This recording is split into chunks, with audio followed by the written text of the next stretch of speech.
Eu cumprimento a amada igreja com a boa noite, na graça e na paz do nosso Senhor Jesus Cristo. Amém? Somos família, quebrando as barreiras da unidade, como está escrito. E dentro desta temática, nós vamos continuar nesta noite falando. E eu quero falar sobre Deus cruzou os nossos caminhos. Deus nos uniu. Mas quando eu me lembro disso, recordo-me de uma história que eu vi há um certo tempo, que eu li, no qual um homem, um sitiante, ele tinha um pequeno sítio. E ele era muito acostumado a fazer tudo sozinho, da forma dele, do jeito dele, no tempo dele. Então ele acordava todos os dias de madrugada, e ele saía no seu sítio, e ele tinha as suas metas, os seus alvos, os seus objetivos, e ele ia concluindo um por um. E findava-se o dia, e ele já exausto, ele tinha uma alegria no coração dele, porque ele havia conseguido resolver todas as questões, todas as metas que ele tinha. E passado mais um dia, ele se levanta e ele começa os seus afazeres novamente, daquela mesma forma, sozinha, no tempo dele, no jeito que ele queria fazer. Mas nesse dia foi um dia atípico, porque ele se depara com uma situação totalmente nova. Ele vê que uma das suas vacas havia caído no buraco. E aí ele se depara com aquela situação, e ele começa a olhar e traçar planos, uma meta para tirar aquela vaca do buraco.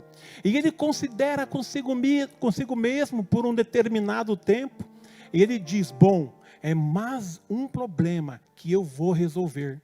Então ele pega a sua corda, ele amarra naquela vaca, e ele começa a puxar, e ele vai puxando, e chega uma hora, numa estafa física, quase sem forças, ele descobre que ele não vai conseguir resolver aquele problema sozinho. Aí então ele se depara com uma situação ao qual ele nunca havia enfrentado, que é não conseguir resolver um problema. Então, por mais um certo tempo, ele considera e ele pensa consigo mesmo. E ele vai lá e resolve chamar mais 3 amigos. Consequentemente, agora, eles estavam em 4 pessoas. E esses amigos, eles se prontificam e vão ajudá-lo.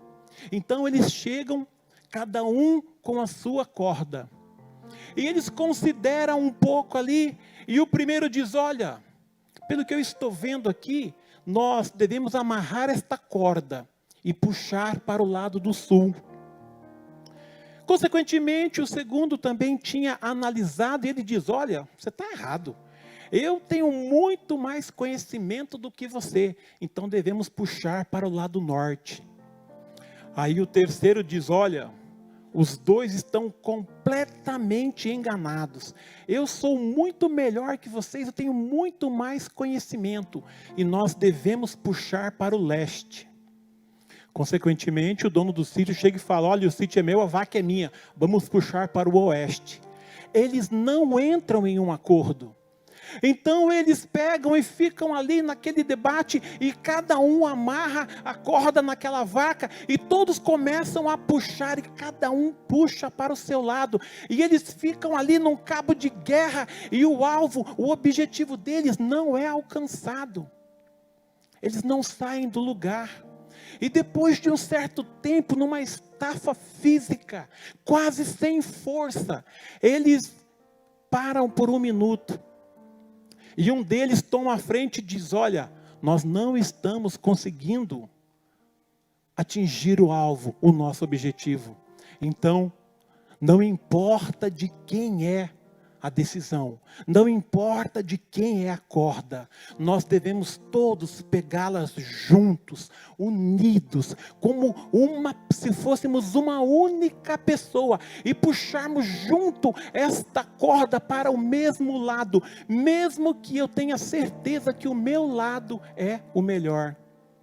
Então estes homens, eles olham ali juntos, e a primeira corda que eles veem, eles se juntam a ela, e eles puxam, eles tiram aquela vaca do buraco. E o alvo deles, o objetivo, estava concluído. E a moral dessa história é, meus irmãos, que é melhor o bom unido, em união, juntos, do que o ótimo separado. Nós temos que ter isso em nossas mentes.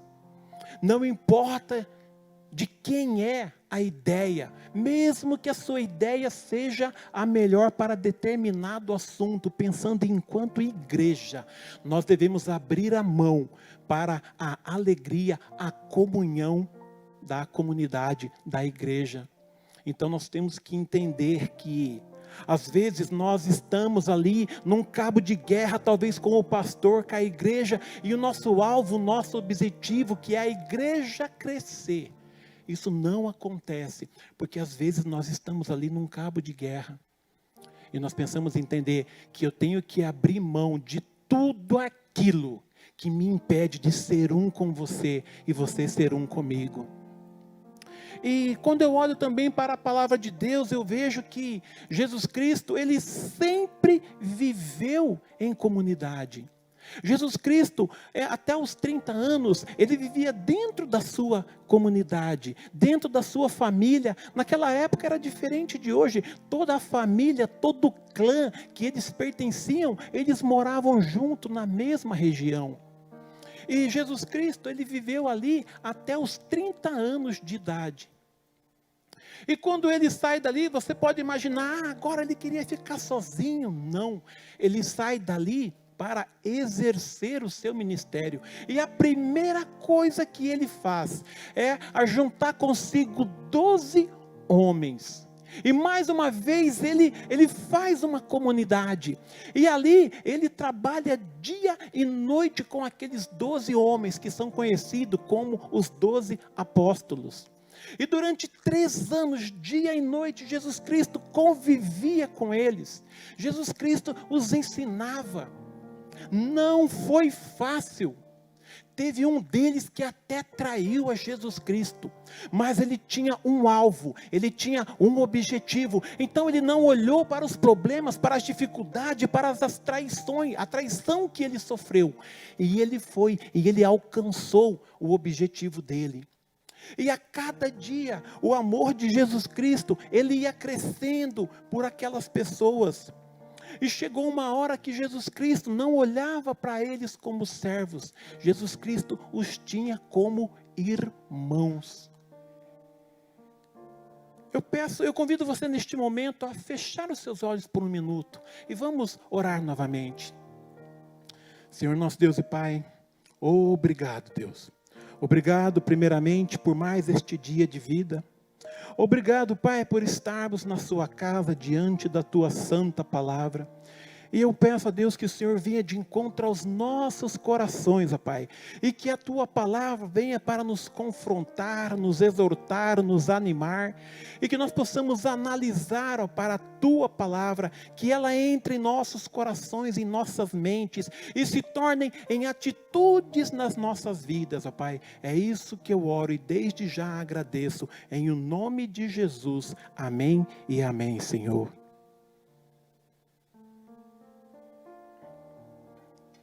O Salmo 133. Este salmo, ele é conhecido como Salmo de Romagem. E ele faz parte de 15 salmos, que são tidos como salmos de romagem. No qual o povo, ele saía da sua parentela, ele saía da onde ele estava, e eles iam ao templo adorar. Mas nós temos que entender no contexto aqui que o povo era escravo. E eles estavam ali, eles eram escravos por causa do próprio pecado deles, porque eles haviam se afastado de Deus. Enquanto Deus sempre esteve de braços abertos, mas o povo continuava em rebeldia. E dentro destes salmos, nós vemos que eles tinham ali, nós não vamos ler porque ele é muito longo, e eu queria fazer uma observação. Eu gostaria muito que você pudesse ler esses salmos, e viesse conversar comigo sobre o que você aprendeu, o que você viu. Porque este salmo, se você analisar, ele não é muito diferente dos nossos dias hoje. Não importa como o mundo está lá fora, Deus te chamou, então você precisa estar dentro da igreja, dentro da onde Ele te colocou, para você estar em união, para você praticar dentro da sua comunidade. Ali eles falavam sobre as suas dificuldades. Durante este tempo, eles não faziam esta caminhada em um dia, e durante todo esse tempo, eles conversavam das suas dificuldades, dos seus problemas, dos seus medos, dos seus receios, dos seus anseios, seus desejos, e também das suas vitórias. Eles tinham até cânticos que eles mesmos compunham durante esta viagem. Mas dentro deste contexto, o mundo, ele tenta nos afastar cada dia mais uns dos outros. Ele tenta a cada dia nos tornar mais individuais e mais individualistas, e às vezes até egoístas, quando nós não se importamos com os problemas e as dificuldades do meu irmão. Nós temos que entender que essa é a função do mundo. E com a tecnologia, com tudo que tem acontecido, celulares e internet, as pessoas, elas estão cada dia mais reclusas. Elas estão cada dia mais isoladas, e muitas estão perecendo sozinhas. O WhatsApp, eu acho que é uma ferramenta extraordinária para aquele que está longe, que você ama, mas não tem como estar perto. Mas aquele que está dentro da sua cidade, você deveria estar junto com ele, olho no olho, olhando, conversando.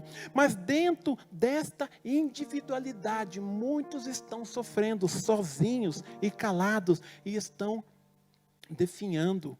Mas em união, em comunhão, nós podemos ajudar esta pessoa. Mas para isso, você precisa se dispor.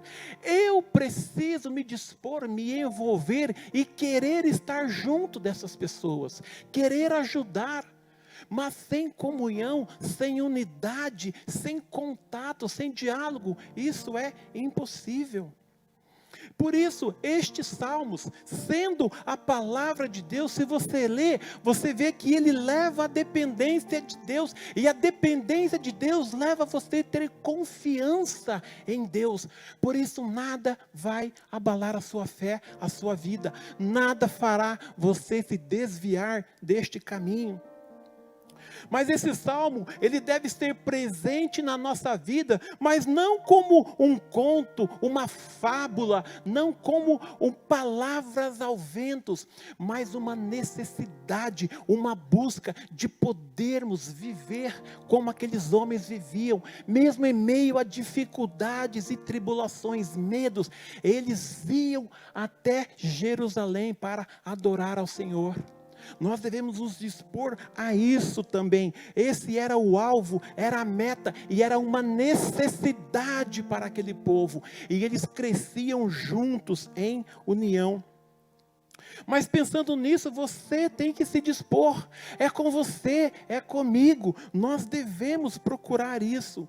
E na semana passada, quando o pastor estava falando dos jovens, o que eles estão fazendo, por mim não passou despercebido. Eu ouvi e eu achei aquilo extremamente impactante.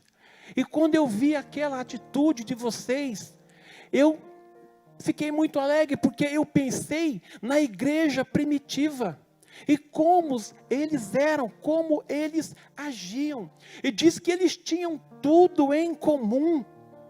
Eles não procuravam ninguém ser superior ao outro. Eles estavam juntos, de casa em casa, dia após dia. E eles perseveravam unidos. Eles realmente poderiam dizer: eu sou um com o meu irmão.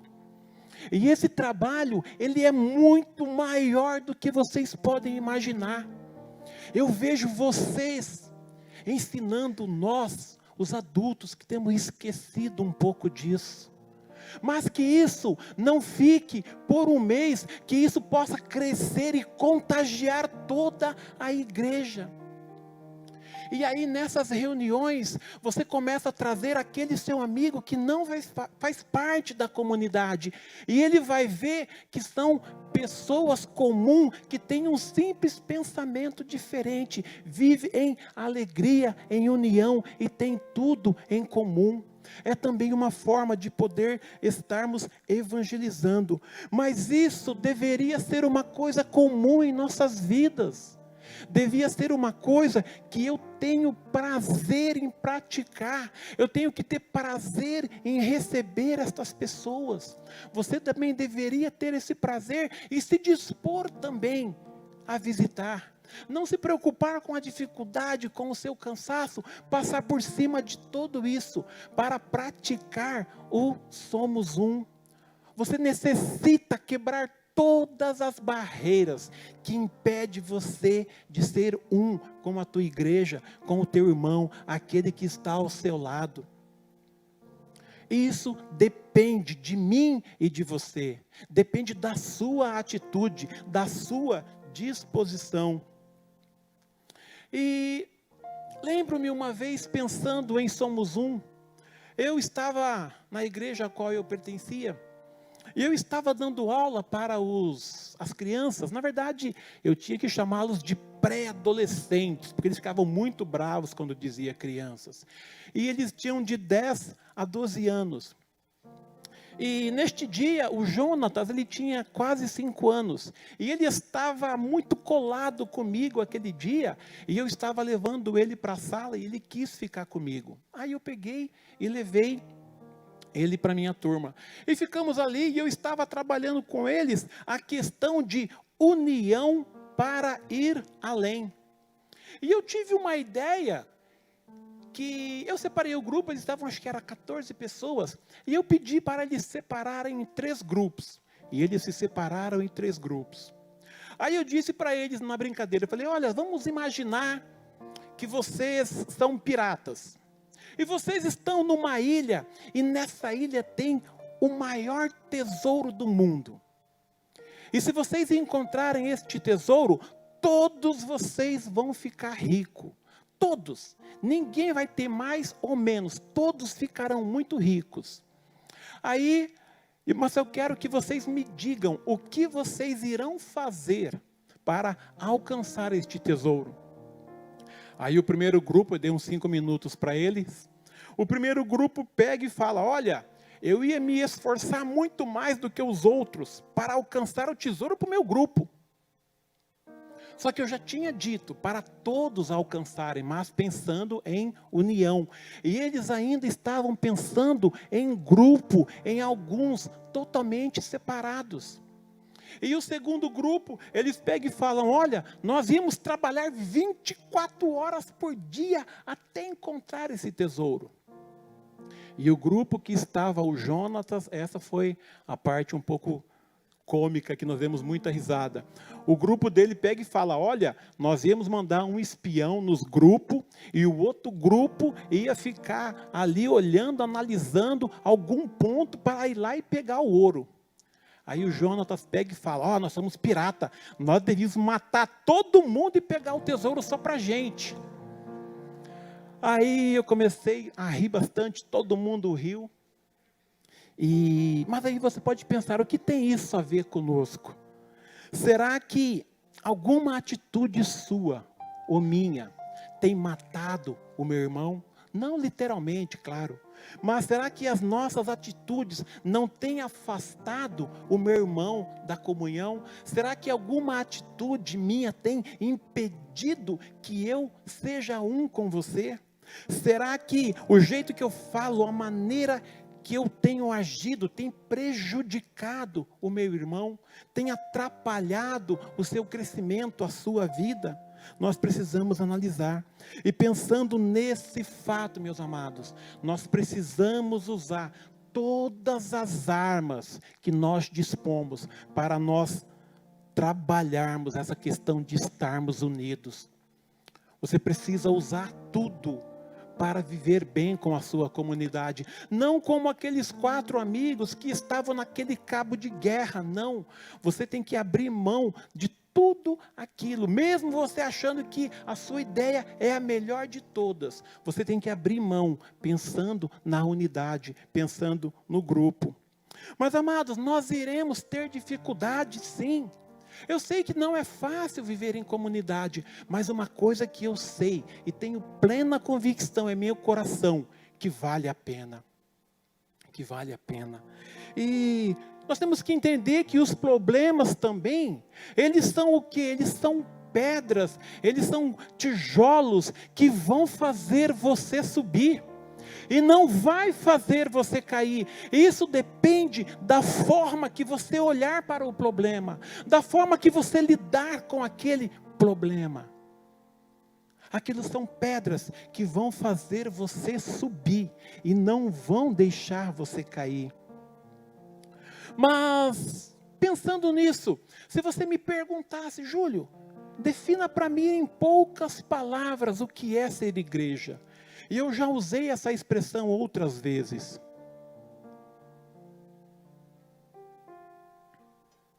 E eu acho que o Fabrício, como nós nos conhecemos há muito tempo, acho que ele deve se lembrar dessa definição. A minha definição de igreja é a comunhão dos imperfeitos. Porque dentro da situação, dos problemas, de tudo aquilo que acontece, e às vezes o mal que o teu irmão possa fazer na sua vida, quando você olhar para ele e você ver que ele é um imperfeito, assim como você é, assim como eu sou, assim como o nosso pastor também é. Nós procuramos a perfeição, sim. Esse é o nosso alvo, essa é a nossa meta. A palavra de Deus diz: sê tu perfeito, assim como é o vosso Pai que estás no céu. Então esse é o nosso alvo, essa é a nossa meta. E você tem que fazer tudo e usar tudo o que está ao seu redor para alcançar essa meta. Mas quando você pensa nessa questão do ser de igreja, a comunhão dos imperfeitos, você tem que ter um espaço para a tolerância. Mas não para tolerar o pecado, porque o pecado ele tem que ser confrontado no sentido de restauração. Da mesma forma, o outro extremo, nós não podemos condenar o pecador e levá-lo à morte. Esse é um outro extremo. Nós precisamos confrontá-lo também pensando em restauração. Nós não somos os juízes. Mas tenha em mente que um dia Jesus Cristo, Ele encontrou a mim e a você. E se nós olharmos para João, no capítulo 15, no versículo 16 diz assim: não foste vós que me escolhestes a mim, pelo contrário, eu vos escolhi, a vós outros, e designei para que vades e des fruto, e o vosso fruto permaneça, a fim de que tudo quanto pedirdes ao meu Pai, em meu nome, eu vô-lo conceda. E volte um pouquinho, meu amado, para o capítulo 5. Perdão, no capítulo 6, no versículo 44. E no 44 diz assim: ninguém pode vir a mim, se o meu Pai... ninguém pode vir a mim, se o meu Pai que me enviou não o trouxer. Esta primeira parte.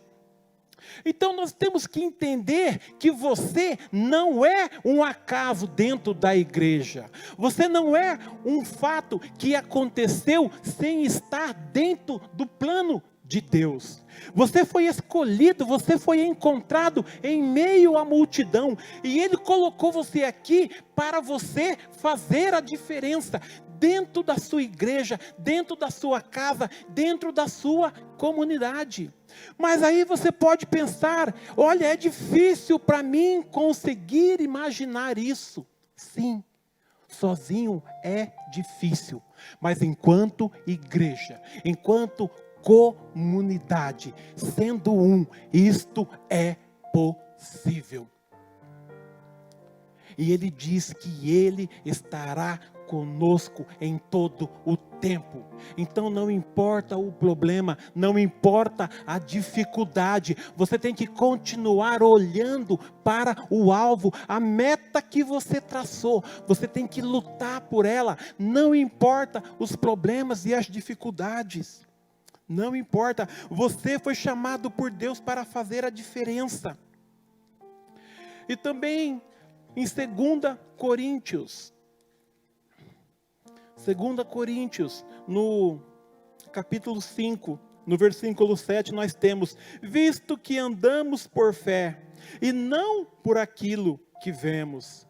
E quando nós olhamos para Hebreus, no capítulo 11, no versículo 1, diz que a fé é a certeza daquilo que esperamos, e a prova de coisas que não se veem. Nós temos que tomar cuidado, porque muitas vezes aquilo que você vê está te enganando. E quando nós olhamos aqui, Paulo, ele exorta a Timóteo e fala: olha, vá, viva pela fé, não por aquilo que você vê. Porque às vezes, amado, o que você vê, a visão, a diferença de olhar e visão é que a visão, você olha para um ponto específico e você está focado naquilo e você não consegue ver nada mais em volta. Enquanto a visão é como se fosse aquela águia lá do alto olhando e ela vê tudo de uma forma muito mais ampla. E dentro dessa questão, vamos imaginar que de repente nós estamos ali no centro da cidade. E eu estou subindo a avenida e de repente você vem descendo, você vem ao meu encontro. Eu uso óculos. Tenho um grande problema quando está o sol muito forte. E de repente eu não vejo você. E bem na hora que você vai abrir a boca, eu atravesso a rua. E aí você fica imaginando, você fica pensando: nossa, esse irmão, ele fugiu, ele é arrogante, ele é chato, ele virou a cara para mim. E você começa, por causa daquele simples olhar, você não teve a visão completa, você não viu que eu estava indo atravessar a loja e pagar uma conta, ou então eu vi uma outra pessoa e atravessei. Então nós temos que tomar cuidado com aquilo que você vê, porque às vezes a sua visão, ela pode estar te enganando. E dentro da igreja você tem que viver pela fé. Porque a fé diz que é o quê? É o firme fundamento. Então quando você está fundamentado na palavra de Deus, estes problemas não vão te afastar da igreja. Eles não vão te afastar da comunhão. Não vai permitir que você deixe de ser um comigo. Muito pelo contrário, você vai passar por cima daquele problema, daquela dificuldade. Você não vai olhar para isso. E dentro desta tolerância, dessa comunhão dos imperfeitos, você tem que ter uma tolerância, mas não para o pecado. Uma tolerância no sentido de tempo, para você poder parar, analisar, e dentro daquele problema, dentro daquele tempo, você poder resolver aquela situação. Nós precisamos resolver os problemas, e não simplesmente virar as costas, abandonar, fugir. E dentro disso nós temos que ter espaço para perdão, como já foi pregado aqui. Porque a falta de perdão, amados, é um veneno que você toma pensando que o outro vai morrer. aquilo às vezes faz muito mais mal para você do que para ele. E nós precisamos também dar o perdão. E nós precisamos entender que quem anda com Deus, ele não erra o caminho. E quem escuta a Deus, ele não perde a direção. Quem fala com Deus não fica sem resposta. Não fica sem resposta. Então eu pergunto a você: você tem andado com Deus? Você tem ouvido a Deus? Você tem falado com Deus? Nós precisamos analisar a nossa vida todos os dias. Mas aí você pode me perguntar: Júlio, quando foi que Deus cruzou o meu caminho? Quando foi que Deus cruzou o meu caminho? Eu convido você a abrir a sua Bíblia novamente no livro de Isaías. Isaías 46.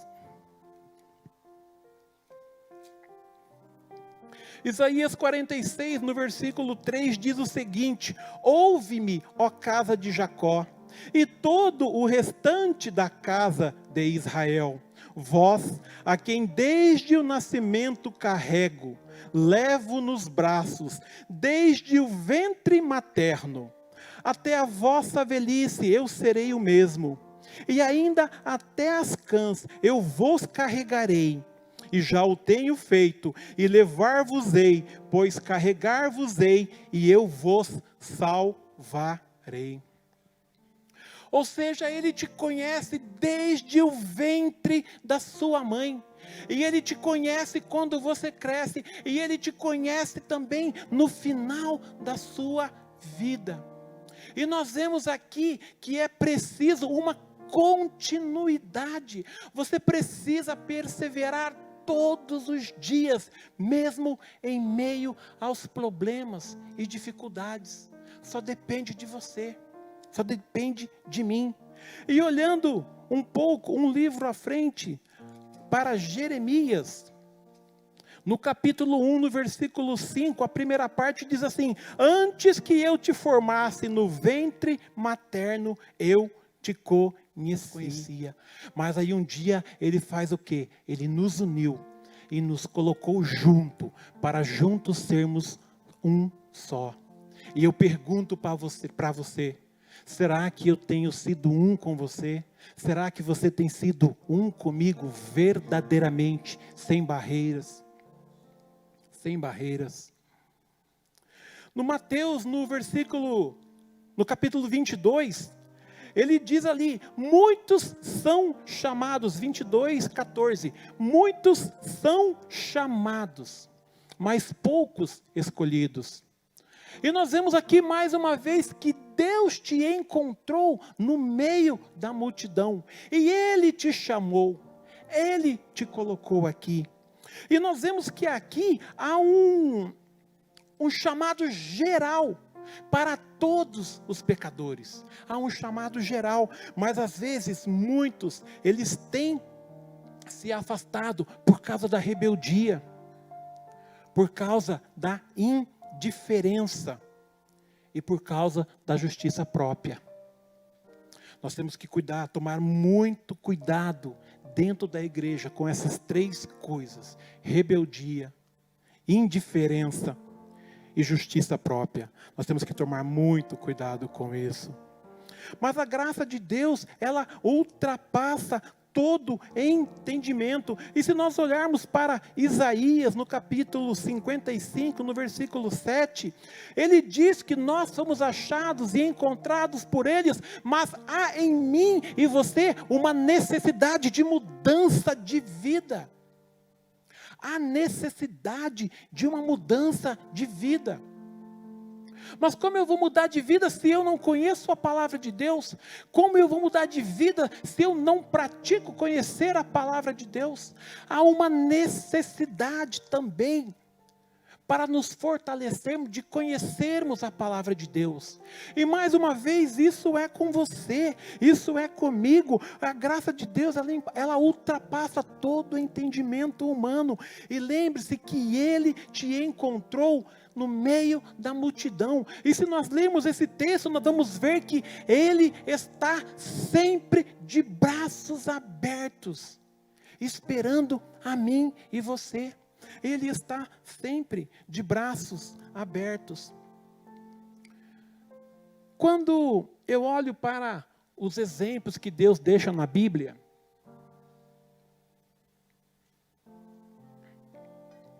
eu gosto muito de quando Jesus usa o exemplo da criança. E lembro-me uma vez, lendo um texto, há muito tempo já, e eu sempre leio esse texto, e diz que havia uma discussão entre os discípulos, e eles queriam saber quem era o melhor, quem era o mais importante, quem era o bambambam.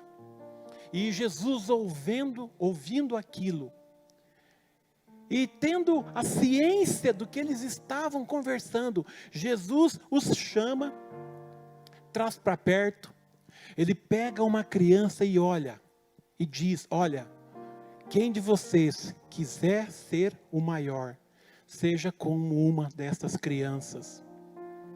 Vocês não terão chefe, não serão superiores uns aos outros, vocês serão todos iguais. E nós temos que entender que dentro da igreja também é desta forma. Deus, Ele nos tem todo como iguais.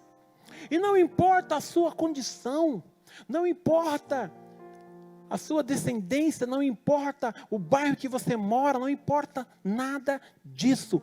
Deus conhece o seu coração, Deus sabe quem você é. E não deve haver disputa de quem é maior, quem é melhor, quem é superior, não. Nós temos que ser como as crianças. E interessante, eu tenho 2 filhos únicos, porque um tem 25 e o outro tem 8. E eu vejo o Jonatas, e quando ele brinca, e quando se é criança, tudo é lindo, tudo é fácil, tudo é tranquilo. E a criança, ela pode ser herói e vilão no mesmo dia. E tem uma brincadeira, uma hora ela quer ser vilão, a outra hora ela quer ser herói. E quando se é criança, ela fica doente, o remédio, ele é docinho. E quando ela se machuca, é impressionante, o beijo da mãe cura na hora. E à tardezinha, tudo acaba num lanche, um banho quente, e a criança vai dormir. E quando ela dorme, você olha naquele olhinho dela antes de dormir, e aquele olho brilha quando ele olha para você, e você vê o amor que ele tem por você. E é esse mesmo amor que Deus tem por mim e por você. Ele não olhou para os problemas, para as dificuldades, para a traição, pelo sofrimento que ele passou. Ele tinha um alvo, uma meta, um objetivo, e ele foi até o fim, por amor de mim e você. E eu e você, nós precisamos quebrar toda e qualquer barreira, para sermos um com os outros, e também um com Cristo. E isso não é possível se você não o conhecê-lo, se você não o buscá-lo.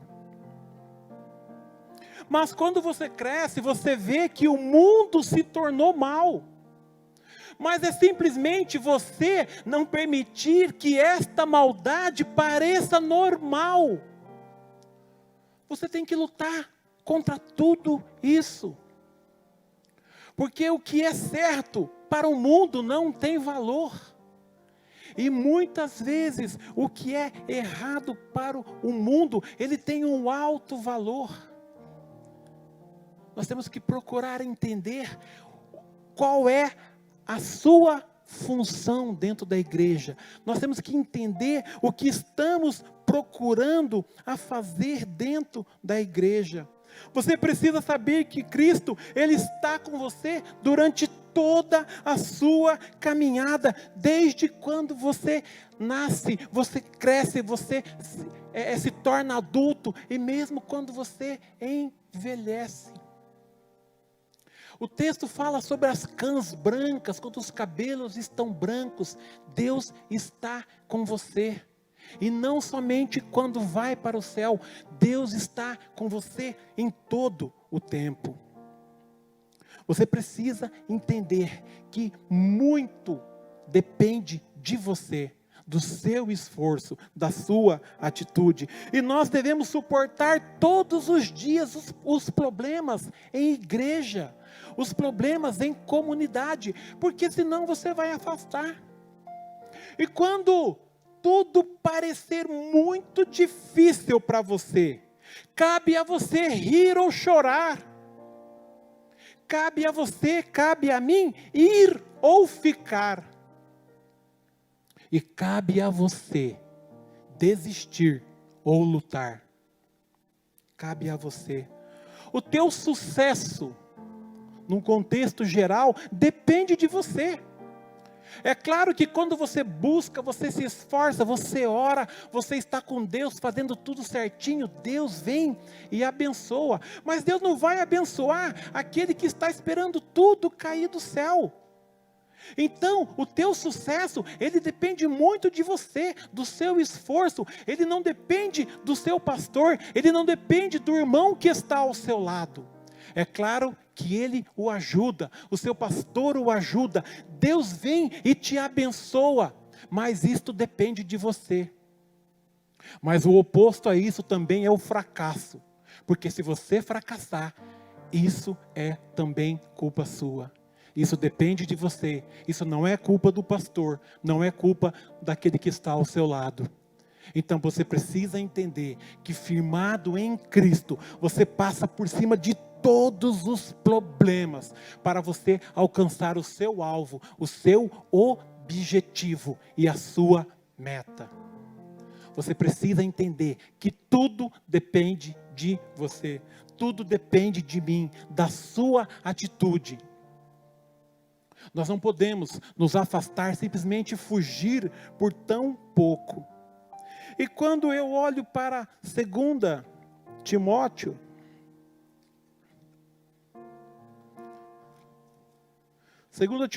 no capítulo 1, no versículo 7 diz assim: porque Deus não nos tem dado espírito de covardia, mas de poder, de amor e de moderação. Esse é o espírito que Deus tem dado a mim e a você. Então, em meio aos problemas, eu não vou fugir. Você não deve fugir, você deve lutar, porque Deus tem dado poder, amor e moderação. Amor por Cristo, amor pelo irmão, amor pela igreja e moderação para poder considerar tudo o que está acontecendo ao seu redor. E firmado em Deus, você não vai afastar, você não vai fugir. Então lute, batalhe com todas as suas forças, mas lembre que você tem irmãos que estão ao seu lado, e eles vão junto com você ajudar a puxar a corda para o mesmo lado. Eles estarão junto com você. E na sua dificuldade, se você procurar, eu tenho certeza, como aqueles 3 amigos vieram ao socorro daquele sitiante, estes 3, 4, 5, 10 amigos virão ao teu socorro. E eles vão junto com você puxar a corda para o mesmo lado. Isso é ser um. Isso é ser um. Isso é dizer, eu sou um.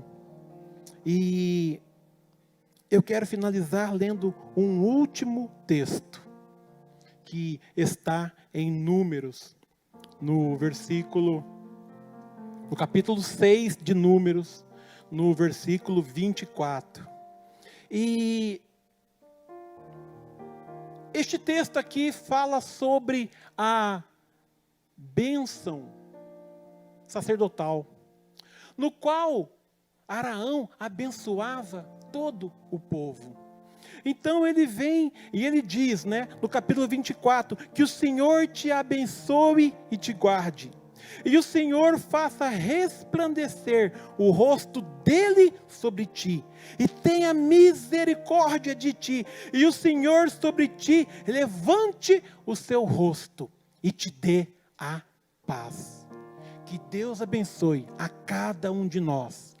E que você possa sair daqui com a certeza de que Deus foi quem te encontrou. E você precisa lutar para estar firme e presente diante de Deus. E certamente você vai olhar para o irmão que está ao seu lado e dizer: eu sou um com você. Então, que Deus abençoe a cada um de nós. Amém?